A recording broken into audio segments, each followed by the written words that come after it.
Aku adalah seorang anak perempuan yang dibesarkan di keluarga yang paham ilmu agama. Ayahku seorang guru agama di sekolah dasar. Ketika sore, ba'da asyar ayah akan mengajarkan segala aspek di bidang agama kepada jamaah masjid di dekat rumah kami. Ayah adalah pria yang mengagumkan yang pernah aku kenal. Sedang ibuku, dia adalah wanita paling mulia yang aku kenal. Memang ibu hanya seorang ibu rumah tangga yang pekerjaannya sehari-hari seperti kebiasaan ibu-ibu pada umumnya. Mencuci baju, mencuci piring, memasak, dan lain sebagainya. Tapi, di balik segala keserba biasaannya ibu sungguhlah wanita yang paling hebat.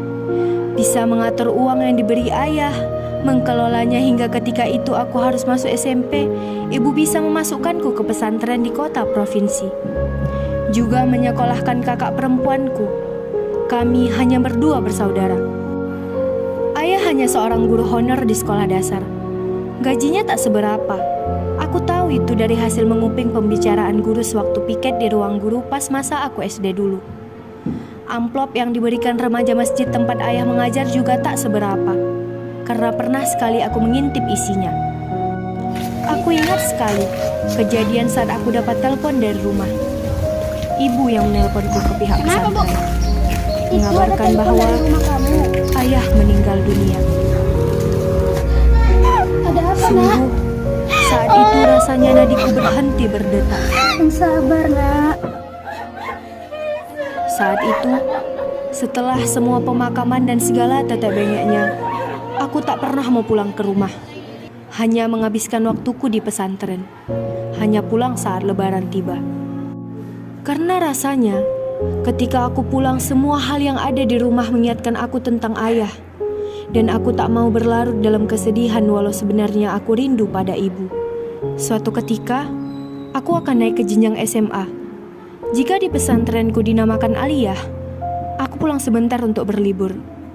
Ibu juga sudah lama tak berkunjung, tapi selalu mengirimi aku uang seperti biasa. Aku tak heran, sungguh. Aku pulang sambil menenteng tas bawaanku yang berisikan beberapa pasang baju selama aku di rumah. Saat itu, aku berdiri hanya beberapa meter dari ibu. Kulihat ibu sedang menjemur pakaian. Tapi, bukan itu yang membuat aku mematung berdiri.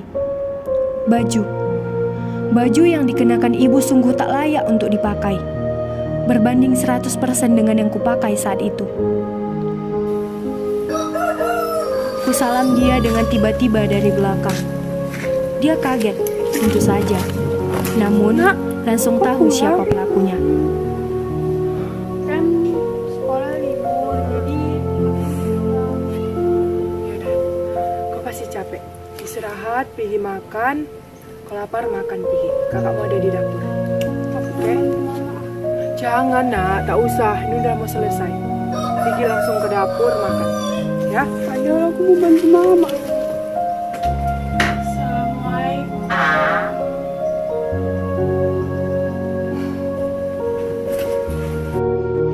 Di dapur, kudapati kakak sedang memasak.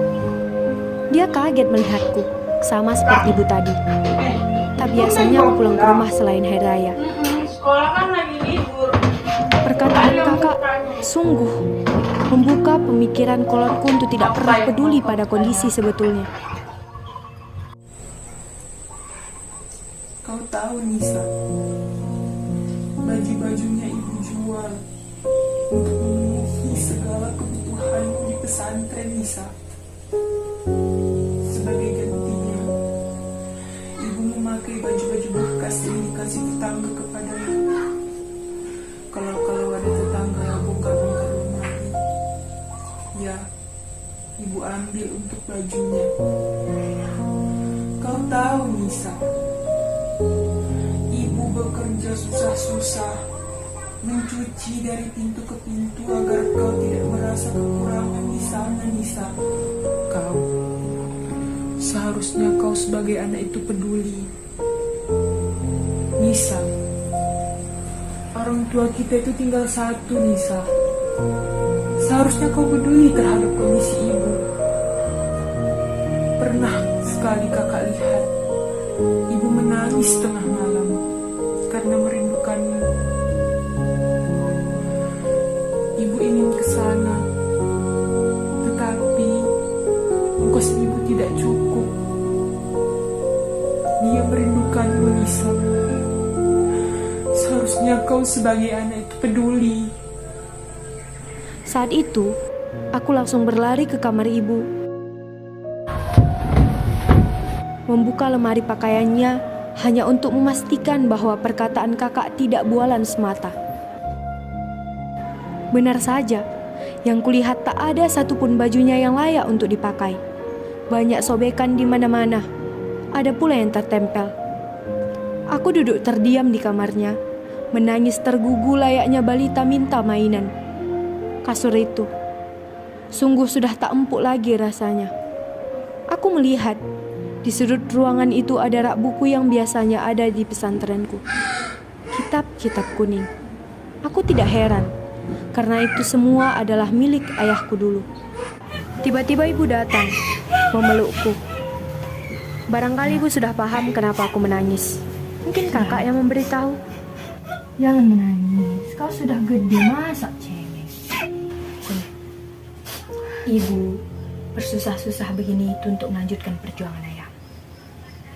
Ayahmu ingin kau mencapai cita-citamu, yaitu menjadi dosen yang memahami Al-Quran dan hadis.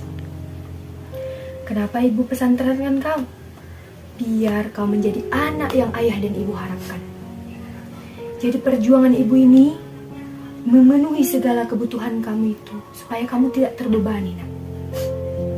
Jika kau ingin membalas semua perjuangan ibu harap kau menjadi seorang dosen besar yang memahami Al-Quran dan hadis. Cerita ini terinspirasi dari kisah Ustadz Kondang Adi Hidayat LCMA. Sebagian besar cerita diadaptasi dari kisah Ustadz Adi Hidayat. Namun ada adegan yang sebetulnya ditambah penulis karena sesungguhnya menggugah cerita hidup orang lain sangat-sangat tercela.